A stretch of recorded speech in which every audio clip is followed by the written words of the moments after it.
yes, atibinyo kibiddala ba oba eyali bba wa Zara Toto musajja mukulu amanyikidwa nga Taban yes Lyman nabwe kityo mukwate wa John Mpolampola ali mu Kenya Nairobi nga bamukwata olw'omusango wa forgery Mpolampola. Lwaki bamukutte?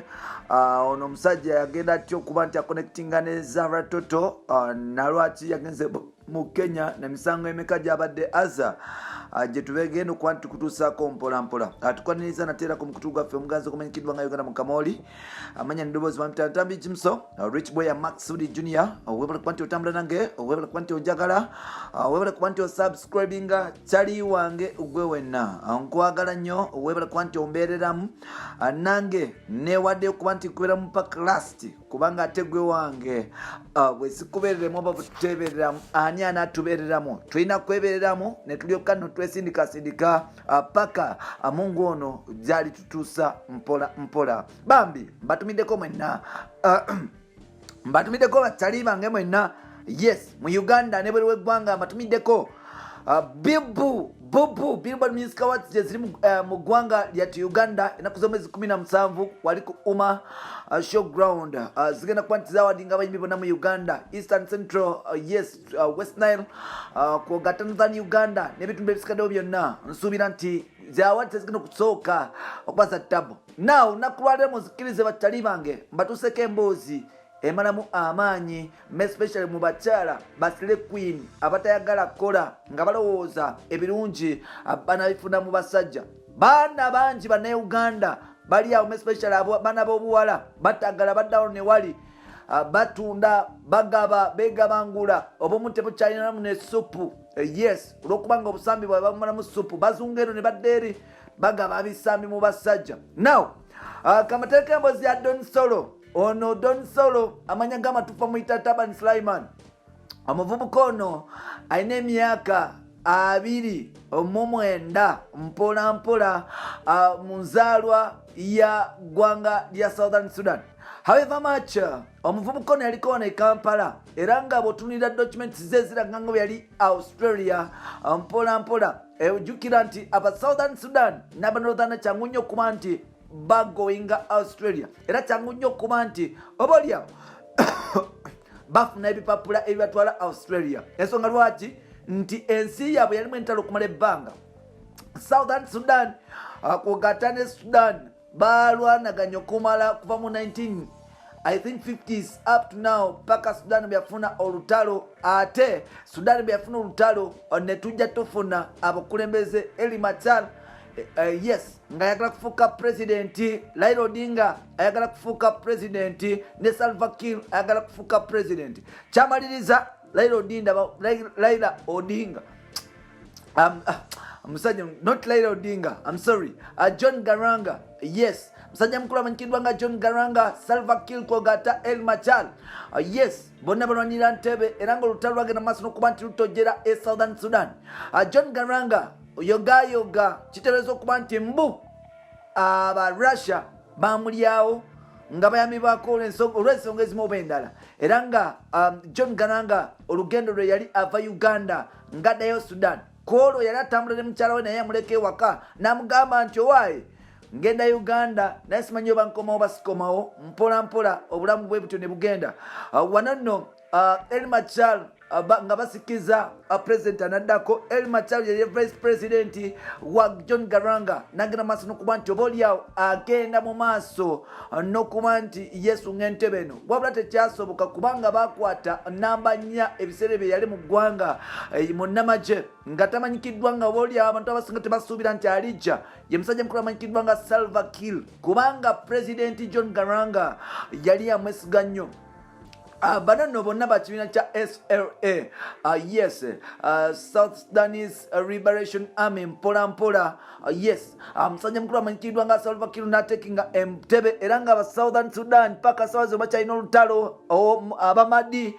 abadinka n'abasigaddewo balwanagana okufuna entebe so olwekyo kiwa omwaganya especially abaana abava Southern Sudan okufuna omukisa okutambula ggwanga lyatu Uganda. Wano ne twafunira musajja mukulu amanyikiddwa nga Taban Sulaiman mpolampola abasinga okumanyi nga Don Solo. Don Solo yajja mu Uganda ng'asasanya dola weyagwira ku mukyala mukulu amanyikidwa nga Nalmansi Zahara abasinga gwe muyita Zahara Toto wali ku NBS TV program bagita Uncut ne SNL yagenda mu maaso n'okuba nti amutonera ebintu ebyakabi omwali emmotoka ezakabi okumumansira ensimbi era Zahara obulamu bwe bwagenda mu maaso n'okuba nti bukyuka wano nno Zahara Toto bamufunira apartment mpola mpola bwabulanga ate ekyasinga okunsesa ti emmotoka ya Zahara Toto gye bamuwa BMW teyasobola kumalayo yadde omwezi mulamba era yagenda mu maaso okuba nti yabula n'agamba nti omusajja ono ebintu byalina byali bya kifere mpola mpola.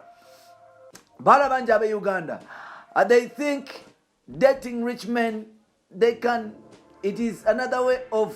okufuna destination yaabwe kumbe ng'ate ebiseera ebisinga obungi bagenda mu maaso n'okuba nti bafuna ebizibu. Nze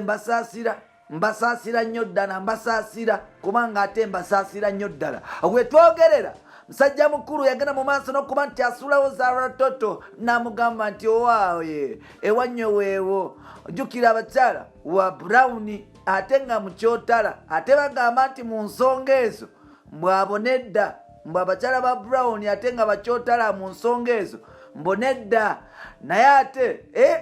bannange kyali kijjobi nti basplitinga bita era nga Doni Solo yasobola okuba nti obaoliawo ava mu Uganda anagenda nasooka yetololamuko yogayoga Kenya abaddemu bano ne bamusaza ne passport ya Kenya basooka kumususpectinga kubeera n'enjaga kwogata n'okuba nti yali agezako okufera ssente mu bannakenya mpola mpola bwe bagenda ne bazingako hotero ye basanga ng'enjaga teriimu obaoliawo abantu abali bamuploti nga bafeiringa naye ng'ate bamuvunaana ogw'okuba nti abadde atambula mu Kenya nga musajja wattu obaoliawo abadde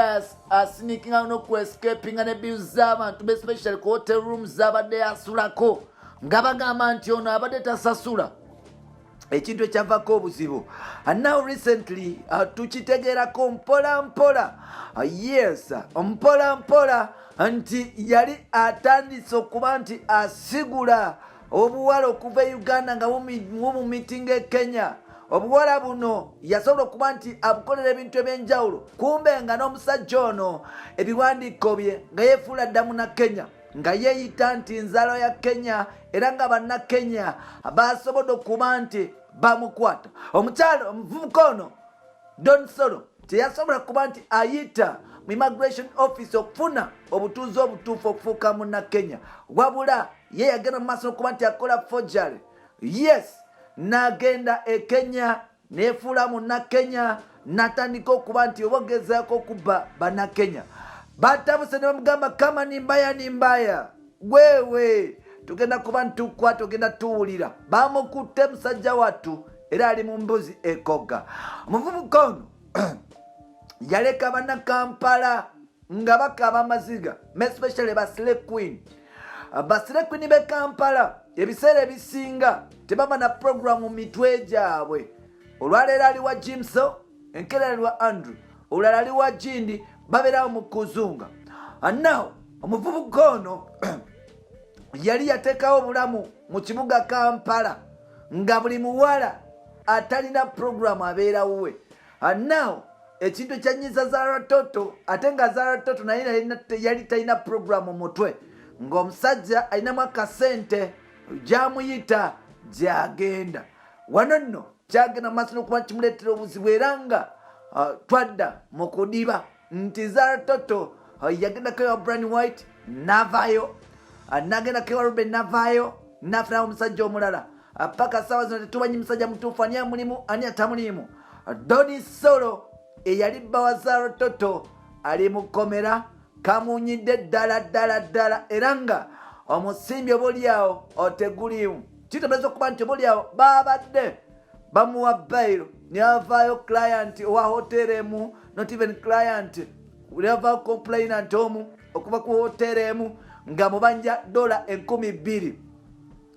zezo almost million nga 8 ezawano.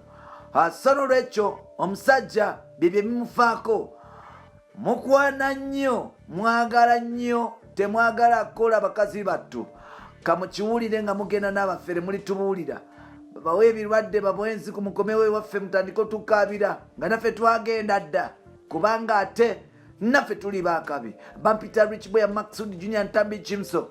yes omukutuguliga omugwa Uganda mukamoli ngenda kusaba buladi wange ogende mu maaso n'okuba nti osubscribinga kati tusobole okuba nitutambula ffenna mbagala nnyo mwenna